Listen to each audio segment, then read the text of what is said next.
दो चूहों की कहानी। शहर में रहने वाले और गांव में रहने वाले दो चूहों में गहरी मित्रता थी। वे अक्सर एक दूसरे को संदेश भेजा करते और एक दूसरे का हाल जाना करते थे। एक बार गांव में रहने वाले चूहे ने शहरी चूहे को गांव आने का निमंत्रण भेजा। शहरी चूहे ने निमंत्रण स्वीकार कर लिया। सप्ताहांत का समय नियत हुआ और गांव का चूहा अपने शहरी मित्र के आने की प्रतीक्षा करने लगा। वो उससे ढेर सारी बातें करना चाहता था। उसे गांव के खेत खलिहानों की सैर करवाना चाहता था।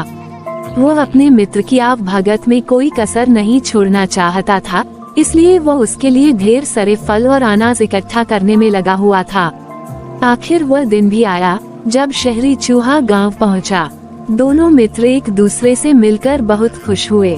बहुत देर तक वे बातें करते रहे और एक दूसरे को अपना हाल बताते रहे। फिर दोनों भोजन के लिए बैठे।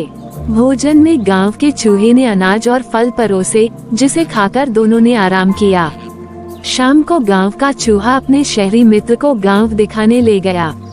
शहरी चूहा वहां के खेत खलिहान देखकर आनंद से भर उठा। वहां की शुद्ध हवा में श्वास लेकर उसका मन प्रफुल्लित हो गया। गांव का चूहा बोला, गांव का वातावरण और वायु शुद्ध है, जो तुम्हें शहर में शायद ही नसीब होती होगी मित्र। शहरी चूहा शहर की समस्याएं जानता था। वो वर्षों से वहाँ रह रहा था, लेकिन गांव के चूहे मित्र की ये बात उसे बुरी लग गई। हालांकि वह कुछ बोला नहीं। गांव का चूहा गांव की प्रशंसा में लगा हुआ था। वह उसे जंगलों में ले गया और बोला, मित्र, ऐसे प्राकृतिक और मनोरम दृश्य तुम्हें शहर में देखने को नहीं मिलेंगे, इसलिए आज इस दृश्यों का आनंद ले लो।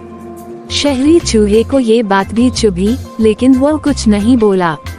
वह सोचने लगा कि अब अपने इस ग्रामीण मित्र को शहरी चकाचौंध का जीवन दिखाना पड़ेगा, तब इसे समझ आएगा कि शहर कितना शानदार होता है। रात होने पर दोनों चूहे घर वापस आ गए। भोजन का समय आया तो गांव के चूहे ने फिर से शहरी चूहे को फल और अनाज परोसा। शहरी भोजन के आदी चूहे को ये भोजन गले नहीं उतर रहा था। वह बोला, मित्र, क्या तुम हर समय फल और अनाज खाते हो? शहर आओ, मैं तुम्हें एक से बढ़कर एक पकवान खिलाऊंगा, साथ ही वहाँ का शानदार जीवन भी दिखाऊंगा। कल ही तुम मेरे साथ चलो। गांव के चूहे में शहर देखने की लालसा जाग गई। वो फौरन तैयार हो गया। रात नर्म घास पर सोने के बाद अगली सुबह उठकर दोनों शहर के लिए निकल गए। शहरी चूहा अपने ग्रामीण मित्र को उस घर में ले गया जहाँ वह रहा करता था। वो किसी अमीर आदमी का घर था। उसमें ही शहरी चूहे का बिल था। उतना बड़ा और सजा धजा घर देखकर गांव के चूहे की आंखें चौंधिया गई। खाने की मेज देखी तो उसका मुंह खुला रह गया। एक से बढ़कर एक पकवान उस पर सजे हुए थे। शहरी चूहे ने उसे भोजन प्रारंभ करने को कहा। खुशी खुशी गांव का चूहा भोजन करने लगा। सबसे पहले उसके प्लेट में से पनीर का टुकड़ा उठाया। उसने अभी पनीर कुतरा ही था कि शहरी चूहा चिल्लाया, भागो मित्र, बिल्ली आ रही है। जल्दी से अलमारी में छुप जाओ, नहीं तो जान से हाथ धोना पड़ेगा। पनीर छोड़ गांव का चूहा शहरी चूहे के साथ अलमारी की ओर भागा। कुछ देर तक दोनों अलमारी में छुपे रहे। बिल्ली के जाने के बाद दोनों वहां से निकले। शहरी चूहा फिर से अपने मित्र गांव के चूहे को भोजन के लिए ले गया, लेकिन डर के मारे उसकी भूख मर गई थी। शहरी चूहा उसकी हालत देख बोला, मित्र, डरने की कोई बात नहीं है। बिल्ली चली गई है, वैसे ये शहरी जीवन का हिस्सा है।